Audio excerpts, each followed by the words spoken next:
திராவிட நாடு வேண்டும் என்று தமிழ்நாட்டில் மட்டுமா பேசினோம், நாடாளுமன்றத்திலும் பேசினோம். இந்தி கூடாது என்று முச்சந்தியில் நின்றா முழங்கினோம். இந்தி தான் வேண்டும் என்று சொல்லுகிறவர்கள் கூடியிருக்கிற மன்றத்தில் ஒற்றையாளாக நின்ற அறிஞர் அண்ணா முழங்கினாரே, அதுதான் துணிச்சல். ஆபத்து ஒன்று வருகிறது என்றால் எச்சரிக்கையோடு இருக்கிறவன் தான் காவலன், வந்ததற்கு பின்னால் வருத்தப்படுகிறவர்கள் அல்ல. இந்த நாடு விடுதலை அடைகின்ற வரை தயவு செய்து தெரிந்து கொள்ளுங்கள், இந்தியாவின் ஆட்சி மொழி ஆங்கிலமாகத்தான் இருந்தது. அதுவரை இந்தி என்ற மொழிக்கு இங்கே வேலையே இல்லை. தமிழகம் என்று கேட்கக்கூடாதா? இன்றைக்கும் சில பேர் அதை சொல்கிறார்கள். தமிழகம் என்று சொன்னால் என்ன தவறு என்று. ஆனால் அண்ணா தெளிவான பார்வையோடு சொன்னார், தமிழ்நாடு என்று பெயர் வைக்க வேண்டும் என்றார். தமிழ்நாடு என்று ஏன் நாட்டுக்குள்ளே கேட்கிறீர்கள் என்று சொன்னபோது அண்ணா சொன்னது இன்றும் எதிரொலிக்கிறது, திருத்திக் கொள்ளுங்கள், இந்தியாவே ஒரு நாடு அல்ல. இந்த நாட்டில் இருந்த பெரியவர்கள் பல பேர் திகைத்த போது அண்ணா விளக்கம் சொன்னார், ஒரு நாடு என்று சொன்னால் ஒரு மொழி, ஒரு இனம், ஒரு பண்பாடு, ஒரு கலாச்சாரம் இருந்தாக வேண்டும். ஆனால் இந்தியா என்கின்ற நாம் வாழ்கின்ற இந்த பகுதியில் பல மொழிகள், பல கலாச்சாரங்கள், பல பண்பாடுகள். எனவே இது ஒரு துணை கண்டமே தவிர ஒரு நாடு அல்ல. நான் ஒரு நாட்டுக்கு சொந்தக்காரன் என்பதற்கு எல்லா இலக்கணங்களும் உண்டு. தமிழ்நாட்டில் இருந்து சென்ற கோபால்சாமி ஐயங்கார் அவர்களும் முன்சி அவர்களும் கொடுத்த ஒரு தீர்மானத்தின் அடிப்படையில் ஒரு திருத்தம் அதில் சேர்க்கப்பட்டது. அரசியல் சட்டத்தின் 343வது பிரிவு அதை சொல்கிறது. இந்த நாட்டின் ஆட்சி மொழியாக இந்தி இருக்கும். இன்னும் 15 ஆண்டுகளுக்கு ஆங்கிலமும் ஆட்சி மொழியாக தொடரும். நாடாளுமன்றம் எதிர்காலத்தில் எந்த சட்டத்தையும் இயற்றாத பட்சத்தில் இந்தி என்ற மொழி மட்டுமே இருக்கும், ஆங்கிலம் முற்றிலுமாக அகன்றுவிடும் என்ற ஒரு தற்காலிக திருத்தத்தை முன்சியும் கோபால்சாமி ஐயங்காரும் கொடுத்து அதை ஏற்றுக்கொள்கிறார்கள். 15 ஆண்டுகள் கழித்து ஆங்கிலம் அகலும் என்று சொன்னதற்கு மாறாக இல்லை, ஆங்கிலமும் தொடரும் என்ற சட்டம் நிறைவேற்றப்பட்டது 1963. அதற்கு காரணம் அறிஞர் அண்ணா அவர்கள், அதற்கு காரணம் திராவிட முன்னேற்ற கழகம். மென்மையாக பார்த்த தலைவனை அன்றைக்கு வேறுபாட்டான ஒரு பார்வையோடு நாடு பார்க்க நேர்ந்தது. நாடாளுமன்றம் இந்தி தொடர்பாக நிறைவேற்றிய எல்லா தீர்மானங்களையும் இந்த சட்டப்பேரவை நிராகரிக்கிறது. ஒரு சட்டப்பேரவைக்கு எவ்வளவு ஆளுமை இருக்கிறது என்பதை அண்ணா நிலைநிறுத்தினார். 1976 ஒன்றிய அரசு மீண்டும் ஆட்சி மொழி சட்டத்திலே ஒரு திருத்தம் செய்கிறது, ஒரு விதி கொண்டு வருகிற போது நான் பெரும் உணர்ச்சியோடு, உடல் சிலிர்ப்போடு அதை படிக்கிற நேரத்தில் உணர்ந்தேன். இந்தியின் மூலமாகத்தான் சுற்றறிக்கைகள் எல்லா மாநிலத்திற்கு, ஒரு மாநிலத்திலிருந்து இன்னொரு மாநிலத்திற்கு என்ற வகையிலே அது அந்த விதி கொண்டு வருகிற போது ஒரு வார்த்தையை சேர்க்கிறார்கள், this extends to the whole of India except Tamil Nadu என்று வருகிறது. முற்போக்கு நூல்களை கொண்ட கண்காட்சி ஒன்றினை உருவாக்கி வரலாற்று சிறப்புமிக்க புகைப்படங்களை தொகுத்து இன்னொரு கண்காட்சியை எதிர்காலத்தில் கட்டி காப்பாற்ற இருக்கின்ற இளைய தலைமுறையின் ஈடு இணையற்ற தலைவன் தம்பி உதயநிதி ஸ்டாலின் அவர்களே, வள்ளுவர் கோட்டம் முழுவதும் வருகின்ற வழியெங்கும் வாலிப பட்டாளம், எல்லோருடைய பார்வையும் இந்த திசை நோக்கி, எல்லா இடங்களிலும் கருப்பு சிவப்பு கொடி பட்டொளி வீசி பறந்து கொண்டிருக்கின்றது. உணர்ச்சி பூர்வமான இளைஞர்கள் வந்து இந்த மன்றத்திலே அமர்ந்திருக்கின்றார்கள். எதிர்காலத்தில் என்ன கடமையினை ஆற்ற வேண்டும் என்ற பொறுப்பினை இந்த இளைஞர்களுக்கு தெரிவிப்பதற்காக இந்த கருத்தரங்கு நிகழ்வுகள் 2 நாட்கள் நடைபெறுகின்றன. இந்த நிகழ்ச்சியிலே தொடக்கத்தில் உரையாற்றிய கழகத்தின் பொதுச் செயலாளர் அண்ணன் துரைமுருகன் அவர்கள், இந்த நிகழ்ச்சிக்கு தலைமையேற்றிருக்கிற அண்ணன் திருநாவுக்கரசு அவர்கள், எல்லோரும் குறிப்பிட்டதை போல் இந்த இயக்கத்திற்கு என்றைக்கும் தாழ்வில்லை, தளர்வில்லை, அழிவில்லை என்பதற்கு என்ன காரணம் என்றால், வரிசை வரிசையாக அணி அணியாக தொடர்ந்து ஒரு இளைஞர் பட்டாளம் இந்த இயக்கத்தினுடைய கொடியினை தூக்கி சுமந்து உணர்ச்சி பூர்வமாக நடைபோடுகிறது என்பதன் காரணம்தான். கழகத்தின் இளைஞரணி தளபதி அண்ணன் மு.க. ஸ்டாலின் அவர்கள் தலைமையில் தொடங்க பெற்றது. அன்றிலிருந்து இன்று வரை அவரோடு தொடர்ந்து பயணம் செய்கின்றவன் நான். அவர் பாடுபட்டு வளர்த்த அந்த இளைஞரணி அமைப்பை இன்றைக்கு பல லட்சம் இளைஞர்களை கொண்ட பட்டாளமாக மாற்றியிருக்கும் பெருமை தம்பி உதயநிதி ஸ்டாலின் அவர்களுக்கு உண்டு. இளைஞர்கள் அவருக்கு பின்னால் அணிவகுப்பதற்கு காரணமும் மூத்தவர்கள் அவர் மீது கொண்டிருக்கிற நம்பிக்கைக்கு அடிப்படையான காரணமும், யாருக்கு பின்னால் நீங்கள் இடுகின்ற கட்டளையை ஏற்கிறோம் என்று எல்லோரும் அணிவகுக்கிறார்களோ அவன்தான் தலைவன். ஒரு தலைமுறையின் தலைவனாக அவர் ஏற்று இன்றைக்கு நடத்துகிற இந்த கடமைக்காக அவரை நான் மூத்தவன் என்ற அடிப்படையிலே வாழ்த்துவதற்கு கடமைப்பட்டிருக்கின்றேன். உங்களுக்கு எந்நாளும் துணை நிற்க வேண்டிய பொறுப்பு எங்களுக்கு இருக்கிறது என்பதையும் நான் சுட்டிக்காட்ட விரும்புகின்றேன். மொழிப்போர் அன்றும் இன்றும் என்ற தலைப்பு. ஆனால் கருத்தரங்கத்தினுடைய நிகழ்வுகள் குறுக்கப்பட்ட நேரத்திற்குள் நடக்கின்ற காரணத்தினால் சுருக்கமாக பேச வேண்டிய அவசியம். தம்பி ராஜா சொன்னதை போல நாடாளுமன்றத்தில் உரையாற்றுகிற போது கருத்துக்கள் நிறைய இருக்கலாம், ஆனால் காலம் குறைவாக இருக்கும். அதற்குள்ளாக சொல்ல வேண்டும் என்பதை போல ஒரு நிலையில் இன்று நிற்கின்றோம்.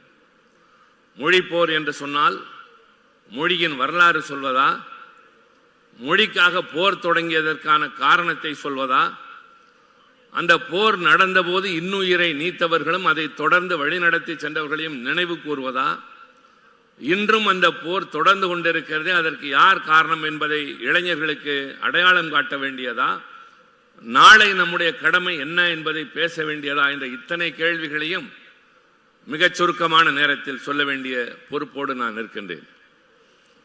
உலகத்திலேயே மூத்த மொழிகளில் முதன்மையான மொழி நம் தாய்மொழி தமிழ் மொழி.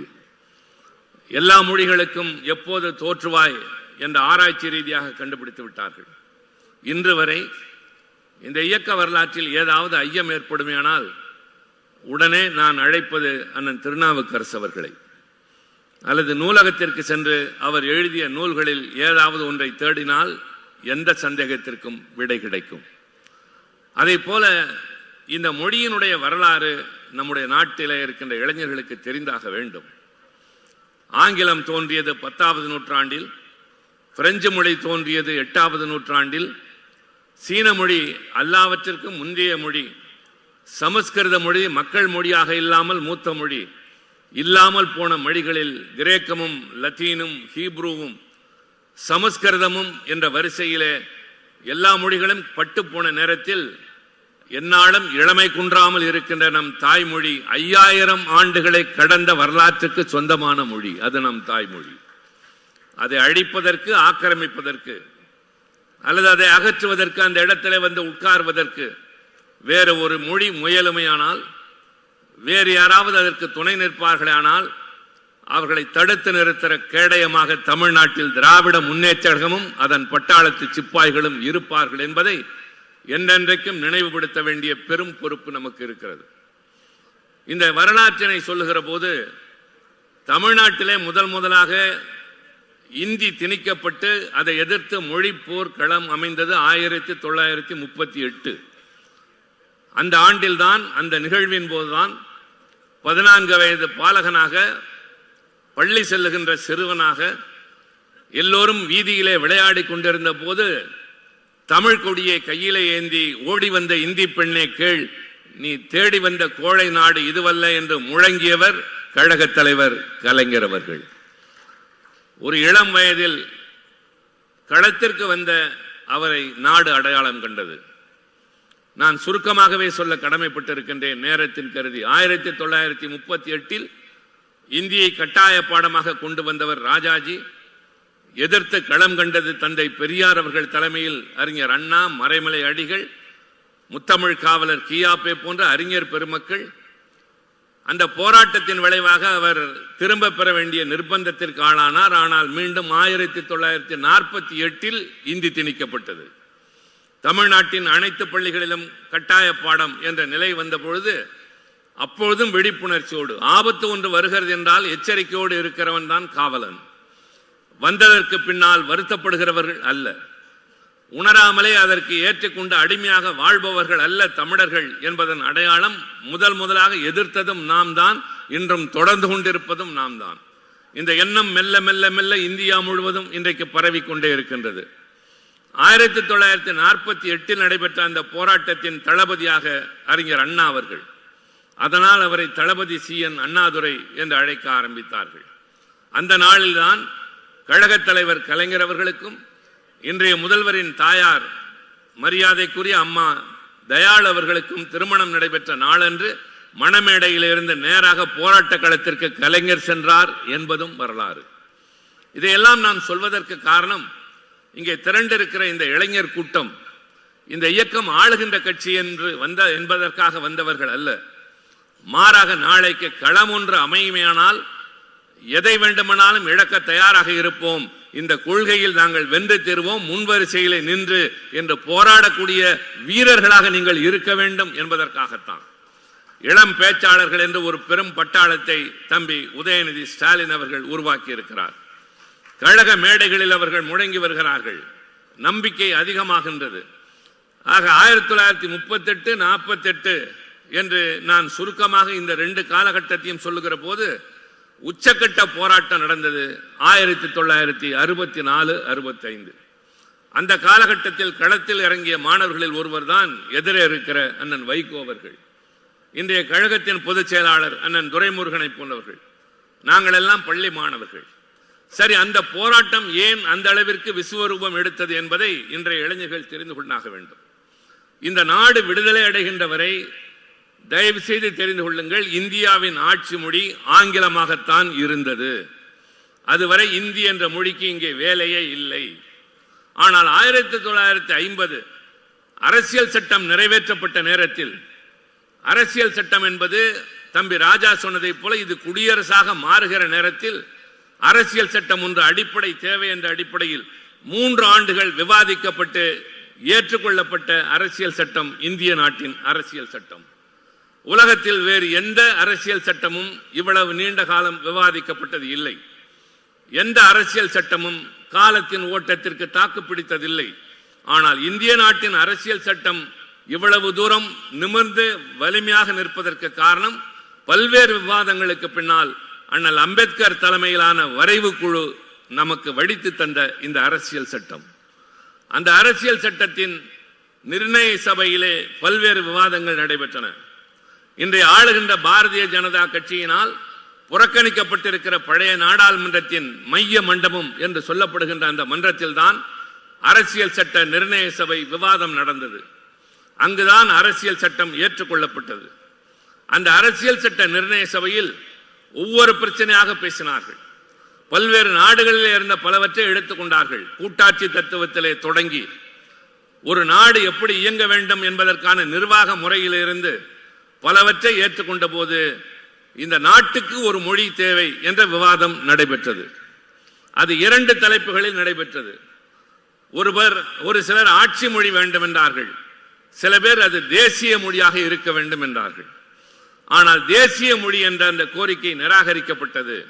காரணம், இந்தியா என்கின்ற இந்த நாடு, அறிஞர் அண்ணா நாடாளுமன்றத்தில் பேசுகிற போது சொன்னார், நான் சுட்டிக்காட்ட விரும்புகிறேன் வந்திருக்கிற இளைஞர்களுக்காக, தமிழ்நாட்டுக்கு இந்த மாநிலத்திற்கு சென்னைக்கு மாற்றாக தமிழ்நாடு என்ற பெயர் மாற்றம் செய்ய வேண்டும் என்ற ஒரு தனிநபர் தீர்மானத்தை முன்வைத்து அறிஞர் அண்ணா அவர்கள் பேசுகிற போது அங்கிருந்து ஒரு எச்சரிக்கை குரல் ஒலித்தது, நாட்டுக்குள்ளேயே நாடு கேட்கிறீர்களா என்று.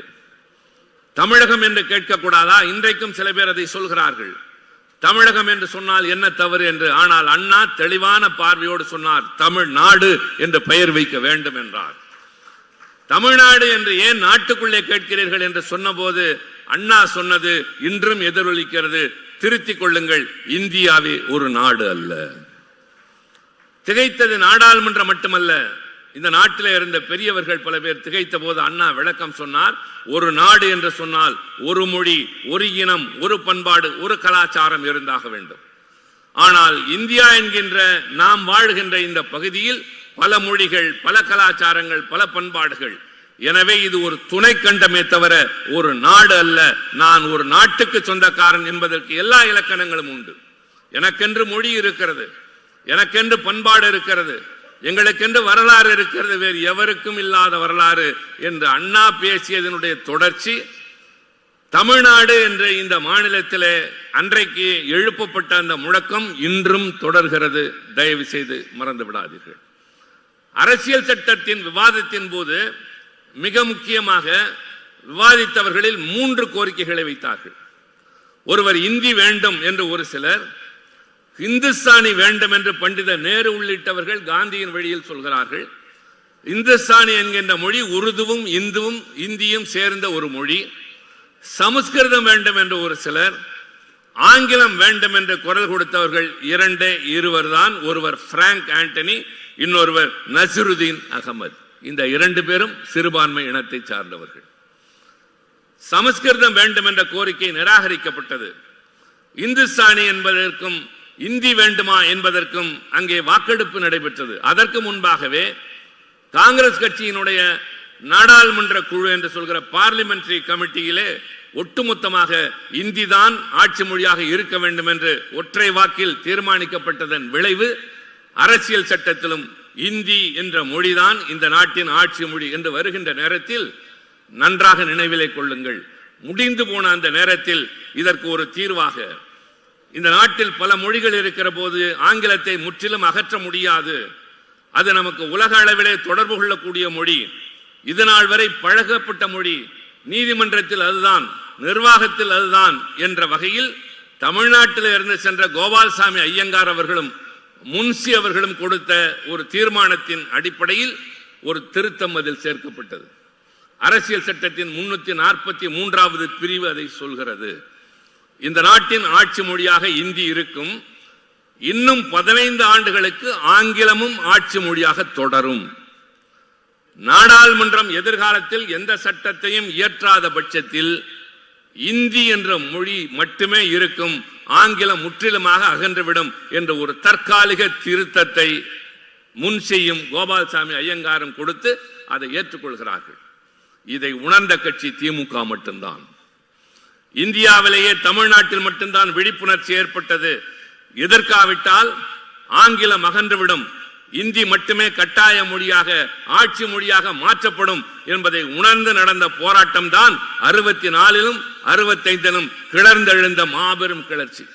எத்தனை உயிர்கள், எத்தனை பேர் தீக்குளித்து மாண்டார்கள், எத்தனை துப்பாக்கி சூடுகள், சொல்லப்பட்ட கணக்கு 20, 30, ஆனால் நூற்றுக்கணக்கில் அடையாளம் தெரியாமல் கொண்டு போய் மாணவர்களின் இளைஞர்களின் பிணங்களை புதைத்த காலம் அந்த காலம். தமிழ்நாட்டில் முதலாக ராணுவம் நுழைந்த நேரம் அந்த நேரம். மாணவர்கள் அடங்க முடியாமல் கொந்தளித்து எழுந்த அந்த காலத்திற்கு பின்னர் தான், அதற்கு முன்னாலேயே அறிஞர் அண்ணா அவர்கள் நாடாளுமன்றத்தில் குரல் எழுப்பியதன் விளைவு 1963வது ஆண்டு ஆட்சி மொழி சட்டத்திலே ஒரு திருத்தம் வருகின்றது. அந்த திருத்தத்தின் அடிப்படையில் தான் 15 ஆண்டுகள் கழித்து ஆங்கிலம் அகலும் என்று சொன்னதற்கு மாறாக இல்லை, ஆங்கிலமும் தொடரும் என்ற சட்டம் நிறைவேற்றப்பட்டது 1963. அதற்கு காரணம் அறிஞர் அண்ணா அவர்கள், அதற்கு காரணம் திராவிட முன்னேற்ற கழகம். முடிந்ததா? இல்லை. அதே அரசியல் சட்டத்தின் அடுத்த பிரிவு என்ன சொன்னது தெரியுமா? இந்தி மொழியை வளர்ப்பதற்காக, அதை பேணி காப்பதற்காக, அதை மேலும் மேலும் வலிமைப்படுத்துவதற்காக ஆட்சி மொழி குழு என்று ஒன்று உருவாக்கப்படும். அது இந்த நாட்டினுடைய குடியரசுத் தலைவர் தலைமையில் இயங்கும்.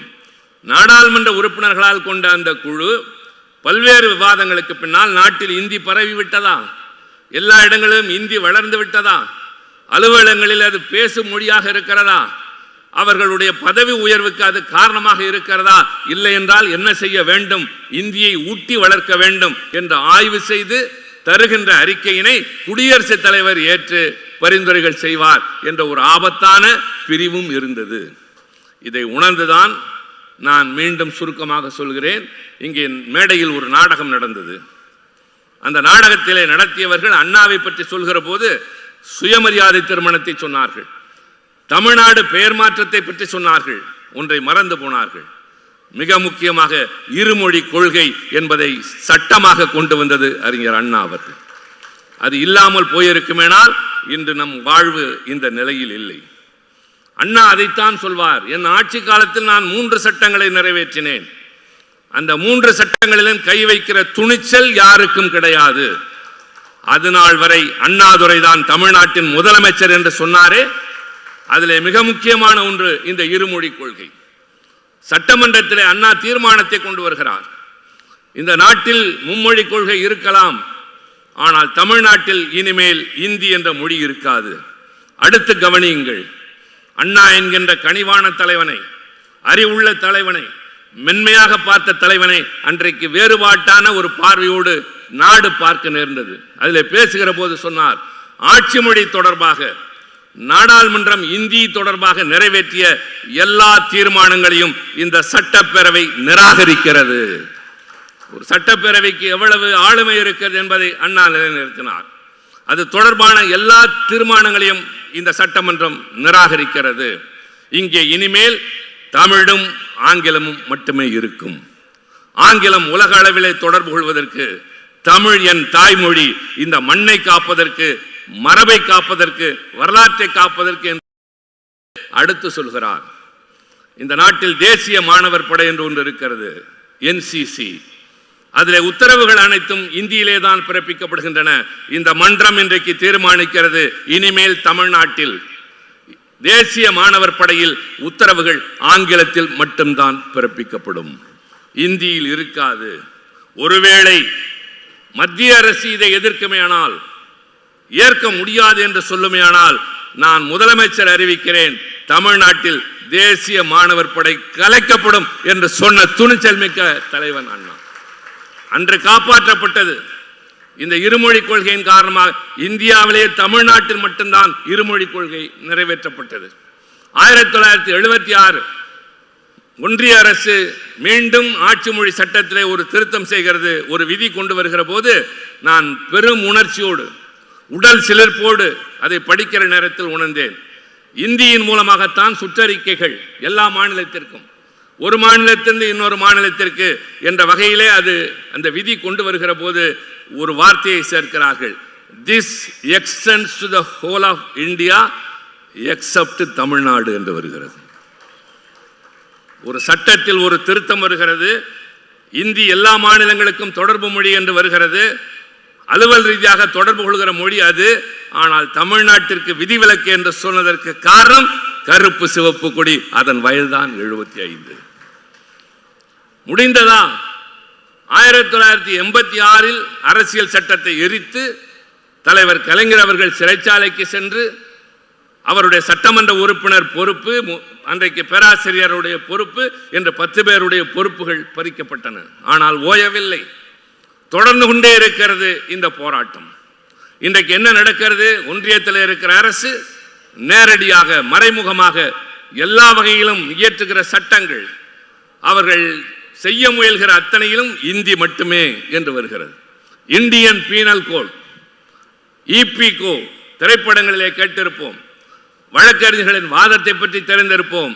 அது முற்றிலுமாக இப்போது அகற்றப்பட்டுவிட்டு பாரதிய நியாய சன்ஹிதா என்று ஒரு சமஸ்கிருத சொல் வந்திருக்கிறது. அது சமஸ்கிருதமா இந்தியா என்ற வாதம் ஒருபுறம். அரசியல் சட்டத்திலே இருந்த நிலைமைக்கு மாறாக நீதிமன்றங்களில் புழங்குகின்ற சட்டத்தை கூட முற்றிலுமாக அகற்றிவிட்டு நாங்கள் ஆங்கிலத்தை ஏற்க மாட்டோம் என்று இந்தியிலும் சமஸ்கிருதத்திலும் சட்டத்தையே மாற்றுகிறார்கள். பெரும் குழப்பம் ஏற்பட்டிருக்கிறது. காவல்துறையிலே முதல் தகவல் அறிக்கை பதிவு செய்கின்ற அங்கு இருக்கிற ஏட்டையாவுக்கு இது பற்றி தெரியாது. வாதாடுகிற பழைய வழக்கறிஞர்கள் பல பேருக்கு இது தெரியாது, புதிதாக படிக்க வேண்டும். சில நீதிபதிகள் சொல்லிவிட்டார்கள், நான் இன்னும் EPCO மட்டும்தான் பின்பற்றுவேனே தவிர இந்த பாரதிய நியாய இதெல்லாம் எங்களுக்கு தெரியாது என்று சொல்லுகின்ற நிலை. இன்று இருக்கிற கடமை என்ன தெரியுமா? தம்பி உதயநிதி ஸ்டாலின் அவர்களுக்கு பல வேண்டுகோள் வைத்தார்கள். தம்பி, உங்களுக்கு பெரிய கடமை இருக்கிறது.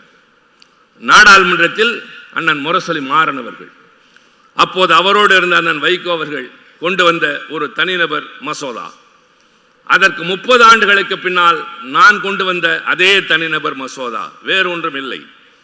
இந்திய நாட்டின் அரசியல் சட்டத்தின் 8வது அட்டவணையில் இருக்கிற 22 மாநில மொழிகளையும் இந்தியாவின் ஆட்சி மொழிகளாக்கிட வேண்டும் என்ற தனிநபர் மசோதா விவாதிக்கப்பட்டு தோற்கடிக்கப்பட்டிருக்கிறது.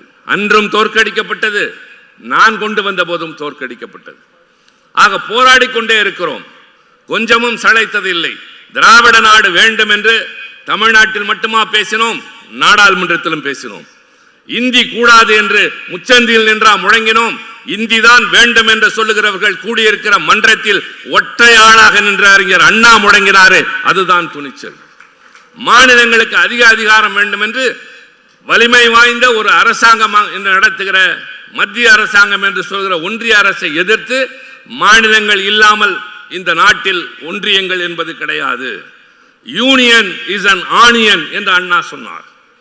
வெங்காயம் சுவையானது, ஆரோக்கியமானது. ஆனால் தோலை ஒவ்வொன்றாக உரித்தால் கடைசியாக ஒன்றும் இருக்காது. மாநிலங்களை ஒவ்வொன்றாக பிரித்தால் இந்தியா என்ற இந்த நாடு இருக்காது என்று தத்துவம் சொன்னவர் அண்ணா. அவர் வழியில் கலைஞர் ஒரு நாளும் இங்கே இந்தியை அனுமதித்தது இல்லை. போராட்டம் தொடர்ந்து கொண்டே இருந்தது. இன்றைக்கும் தளபதி அண்ணன் ஸ்டாலின் அவர்கள் அந்த வரலாற்று பாதையிலே வந்தவர் என்ற காரணத்தினால் அவர் இன்றைக்கு பேசுகிற போது, செயல்களில் ஈடுபடுகிற போது, சட்டமன்றத்தில் சட்டங்களை இயற்றுகிற போது, மேடைகளில் பேசுகிற போது அவருடைய முழக்கம் எந்நாளும் நாங்கள் சமரசம் செய்து கொண்டதில்லை. கொள்கையை பொறுத்தவரை எந்த நாளும் அதிகாரத்திற்கு மண்டியிட்டதில்லை. ஆட்சியும் அதிகாரமும் எதை வேண்டுமானாலும் செய்யலாம் என்ற துணிச்சலை ஒன்றிய அரசுக்கு தந்திருக்கலாம்.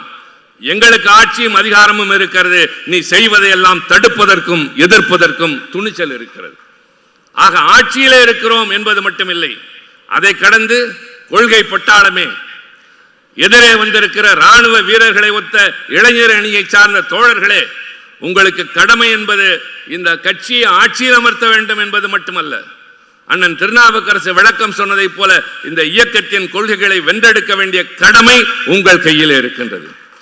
நாங்கள் உங்களோடு பாடுபட தயாராக இருக்கிறோம். எங்களுடைய பயணம் தொடங்கியது, தொடர்ந்து கொண்டிருக்கிறது. ஆனால் இன்றைய தலைமுறை நீங்கள், நாளை இந்த இயக்கத்தை காப்பாற்றப் போவது நீங்கள். கருப்பு சிவப்பு கொடி இல்லை என்றால், இந்த இயக்கம் இல்லை என்றால், பெரியார், அண்ணா, கலைஞர் என்ற 3 தலைவன் மட்டும் இந்த மண்ணில் பிறந்திருக்கவில்லை என்றால் நீங்களும் நானும் இந்த நாட்டில் யாராக இருந்திருப்போம்? அடிமையாக, மொழியை தொலைத்தவர்களாக, மரபை மறந்தவர்களாக, வரலாறு சிதைக்கப்பட்டவர்களாக, பண்பாடு பாழாகி போனவர்களாக வாழ்ந்திருப்போமே. அதை காப்பாற்றிய அந்த 3 பெரும் தலைவர்கள், அவர்கள் தந்த கருப்பு சிவப்பு கொடியை தளபதி இன்றைக்கு கையில் வைத்திருக்கிறார், பின்னால் தொடர்கிறார். உங்களுடைய தலைவன் எதிர்காலத்தில் இந்த இயக்கத்தையும் இனத்தையும் காப்பாற்ற இருக்கிற தம்பி உதயநிதி ஸ்டாலின். அதனால்தான் சொன்னேன், தேர்தல் திருவிழாவிற்கு பலர் தயாராகி கொண்டிருக்கின்றார்கள். ஆனால் அறிவு திருவிழா என்று அறிவு கண்ணை திறக்கிறாரே, காரணம் என்ன? அறிவு ஒளி ஏற்றினால் அறியாமை இருள் அகலும். அறிவு ஒளி ஏற்றிதான் இந்த நாட்டிலே மடமையை அகற்றினோம். அது இருந்த காரணத்தால் தான் நாம் எவருக்கும் மண்டியிடவில்லை.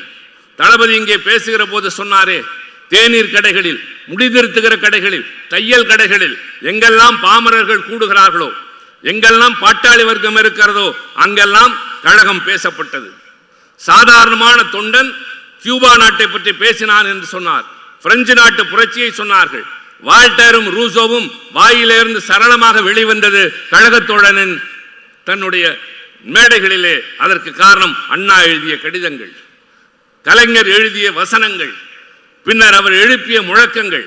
இப்படி பேசி பேசிய எந்த இடத்திலும் வாதத்தில் கழகத்தோழன் தோற்றதில்லை என்கிற அளவிற்கு அறிவு செழுமையை ஏற்படுத்திய அந்த இயக்கத்தின் தொடர்ச்சியாகத்தான் இந்த அறிவு திருவிழா, இந்த 2 நாட்கள் கருத்தரங்கம், தொடர்ந்து பல்வேறு நிகழ்ச்சிகளிலே என்று நடைபெறுகிறது. தம்பி உதயநிதி அவர்களே, மீண்டும் சொல்கிறேன், உங்கள் கடமை ஒன்றுதான். மாநிலத்தின் சுயாட்சியை பெற்றிட வேண்டும் என்கிறார்கள். அதை அடைவதற்கான நேரம் நெருங்கிவிட்டது. இன்றைக்கு தமிழ்நாட்டிலிருந்து கிளம்பிய அந்த குரல் இந்தியாவின் பல்வேறு மாநிலங்களில் எதிரொலிக்க தொடங்கிவிட்டது. கூட்டாட்சி தத்துவம் என்பதனுடைய அடிப்படை தேவை என்ன என்பதையும், மாநிலங்களுக்கு எப்படி அதிகாரம் வேண்டும் என்பதையும் கர்நாடகம், ஆந்திரம், தெலுங்கானா, பீகாரை கடந்து சென்று விட்டது. பீகாரில் இருக்கிற குழந்தைகள் தமிழ்நாட்டிலே வந்து தங்கி நம் பள்ளிகளை தமிழ் படித்து எனக்கு இந்த ஊர் பிடித்திருக்கிறது என்று சொல்லுகின்ற காலம் வந்துவிட்டது. ஆனால் இது போதாது. மாநில உரிமைகளை அடைய போகிறோம். கூட்டாட்சி தத்துவத்தை நிலை செய்ய போகிறோம். மதசார்பற்ற நாடு இது என்பதை நாம் நிச்சயமாக வென்றெடுப்போம். ஆனால் காலத்தின் தேவை கட்டாயம் ஒன்று இருக்கிறது. அது உங்கள் காலத்தில் நடக்க வேண்டும். இந்த பட்டாளத்தின் துணையோடு ஒரு காலத்தில் விரைவில் இந்த நாட்டின் ஆட்சி மொழிகளில் ஒன்றாக, இந்திக்கு ஈடாக ஆட்சி மொழி, தேசிய மொழி என்றால் ஏற்கனவே தமிழும் தேசிய மொழிதான். ஆனால் ஆட்சி மொழியாக தமிழ் என்ற மொழியும் ஆக்கப்பட்டது என்ற நிலையை நீங்கள் உருவாக்கி, அரசியல் சட்டத்தில் திருத்தம் செய்து தமிழ் என்ற தொன்மையான மொழி, உலகத்திற்கு வழிகாட்டியாக வாழ்கின்ற மனிதன் வாழ்ந்த மொழி. உலகத்தில் 8 நாடுகள் ஆட்சி மொழியாக இருக்கிற என் தாய்மொழி தமிழ் மொழி ஆட்சி மொழியாக்கியது என்பதை வெற்றியாக கொண்டு வந்து எங்கே சமர்ப்பிக்க வேண்டும் தெரியுமா? முதலாக தன்னுடைய உடலை தீக்கு இரையாக தந்து உடலெல்லாம் பற்றி எறிந்த போது சாதாரணமான நெருப்பு சுட்டால் பதறி போகிற தேகத்தின் சொந்தக்காரர்கள் மனிதர்களாகிய நாம். ஆனால் உடலே பற்றி எறிகின்ற போது கொஞ்சம் கூட பதறாமல் இந்தி ஒழிக தமிழ் வாழ்க என்று சொல்லி செத்தானே முதல் களச்சிப்பாய் சின்னசாமியின் சமாதியிலே கொண்டு போய் வைக்க வேண்டும். அவன் நினைவிடத்திலே கொண்டு போய் சொல்ல வேண்டும். அது பெரியார், அண்ணா, கலைஞருக்கு செய்கிற காணிக்கை. தளபதி ஸ்டாலினுடைய கனவை நனவாக்குகின்ற அந்த பெரும் வெகுமதி. அவன் இளைய வயதிலே 24 வயதில் பகத்சிங் தூக்கில் தொங்கினான் என்கிறோம். 24 வயதில் சின்னசாமி தீக்குளித்து செத்தான். சிவலிங்கம் செத்தான். அரங்கநாதன் தற்கொலை செய்து கொண்டான். பல மாணவர்கள் பல நேரங்களிலே தீக்குளித்தார்கள், துப்பாக்கி சூடு போட்டார்கள். எல்லாம் நடந்தது. ஆனால் முடிந்ததா போராட்டம் இல்லை என்றால் தொடர்கிறது. நாமும் தொய்வடையவில்லை, அவர்களும் ஓயவில்லை, நாமும் ஒடுங்குவதும் இல்லை, ஒடுங்க போவதும் இல்லை. வெற்றி கனியை எட்டியாக வேண்டும். அது எவரையும் தாழ்த்தி அல்ல, எவரையும் வீழ்த்தி அல்ல, எவருக்கும் எதிரானதல்ல. என்னை, என் மொழியை, என் மண்ணை, என் மரியாதையை, என் மானத்தை காப்பாற்றிக் கொள்வதற்கு நான் என்றைக்கும் களச்சிப்பாய் அதற்கு உயிரையும் தர தயாராக இருக்கிறேன் என்கிற பட்டாளமாக நீங்கள் தயாராக வேண்டும். அதுதான் இளைஞர்களை எதிர்பார்க்கிறோம். நாம் வெறும் அரசியல் கட்சியை சேர்ந்த கூட்டம் அல்ல. தளபதி சொன்னதை போல் நீங்கள் கூடி கலைகின்ற காக கூட்டம் அல்ல, கூடி பொழிகின்ற மேக கூட்டம். நீங்கள் திரண்டால் அதன் விளைவு இந்த நாட்டுக்கு நன்மை பயக்கும். நீங்கள் போராளிகள், அதை மனதிலே வைத்துக் கொள்ளுங்கள். நீங்கள் வென்றெடுக்க வேண்டிய லட்சியங்கள் நிறைய இருக்கின்றன. அதில் மிக முக்கியமாக ஒன்றியத்தில் இருக்கிற அரசு வலிமையோடு இருந்தாலும் இல்லை என்றாலும், எவர் துணையோடு எவர் இருந்தாலும் இந்தியை திணிக்கிற முயற்சியிலே தொடர்ந்து ஈடுபடுகிற போது அதில் இருந்து தமிழ்நாட்டை காப்போம், தமிழ் மொழியை காப்போம், தமிழ் மொழியை ஆட்சி மொழியாக்க வேண்டும் என்பதை நம் குறிக்கோளாக கொள்வோம். அதற்கு நாடாளுமன்றத்தில் நாங்கள் இருக்கிறோம், இந்த நாட்டிலே நீங்கள் இருக்கிறீர்கள். எதிரிகள் எங்கே இருக்கிறார்களோ அவர்களுக்கு நேருக்கு நேராக நின்று உன்னை ஏற்க மாட்டோம், உன் மொழியை நாங்கள் தலை வணங்க மாட்டோம் என்று சொல்லுகிற துணிச்சலை அண்ணாவும் கலைஞரும் தந்திருக்கின்றார். அந்த வரிசையிலே இன்று நான் உங்கள் முன்னால் கிடைத்த இந்த நேரத்தில் வைக்க விரும்புகிற வேண்டுகோள், கனவு நனவாகும் நாள் தொலைவில் இல்லை. அது வெறும் சாதாரணமான கற்பனை அல்ல. உங்களை நம்பி, உங்களை வழிநடத்தி தலைமையேற்று நடத்துகிற இந்த தம்பி உதயநிதியை நம்பி இன்றைக்கு இத்தனை பெரிய பட்டாளத்தை கொண்டு வந்து இங்கே நிரப்பி வெறும் பகட்ட அல்ல, இந்த கண்காட்சியை பார்க்கிற போது, வரலாற்று பெட்டகமாக அதை பார்க்கிற போது, அடுக்கி இருக்கிற நூல்களின் வரிசை அங்கே, இன்றைக்கு வெளியிடப்பட்ட இந்த நூல், அதில் இருக்கிற தொகுப்பு, இதை பார்க்கிற போது இந்த தம்பி அரசியல்வாதி அல்ல, லட்சியவாதி. இவர் வெறும் சாதாரணமாக பதவி தேடுகிற கூட்டத்தை சார்ந்தவர் அல்ல, இந்த இயக்கத்தின் கொள்கைகளை வலிமைப்படுத்துகிற ஒரு போராளி கூட்டத்தின் தலைவன் என்பதை நிலைநிறுத்தி இருக்கிறார். அவர் வெற்றி பெற வேண்டும். அவர் வெற்றி பெற்றால் தமிழ்நாடு வெற்றி பெற்றதாக பொருள். அவர் தன்னுடைய முயற்சியிலே கீர்த்தி அடைகிறார் என்று சொன்னால் அது தமிழ் மொழிக்கு கீர்த்தி வைத்ததாக பொருள். அந்த நாள் வெகு தொலைவில் இல்லை என்பதை நடைமுறைப்படுத்துங்கள். தொடங்கி இருக்கிற இந்த கருத்தரங்கம் தொடர்வதோடு எதிர்காலத்திலும் இந்த இயக்கத்தின் பயணம் தொடரும். நம்முடைய வெற்றி பயணம் நிச்சயமாக வெற்றி பாதையிலே மட்டுமில்லை, லட்சிய முகட்டை தொடும். அதை நீங்கள் வென்று காட்டுங்கள் என்று கேட்டு இந்த நல்ல வாய்ப்பிற்கு நன்றி கூறி விடைபெறுகிறேன். நன்றி, வணக்கம்.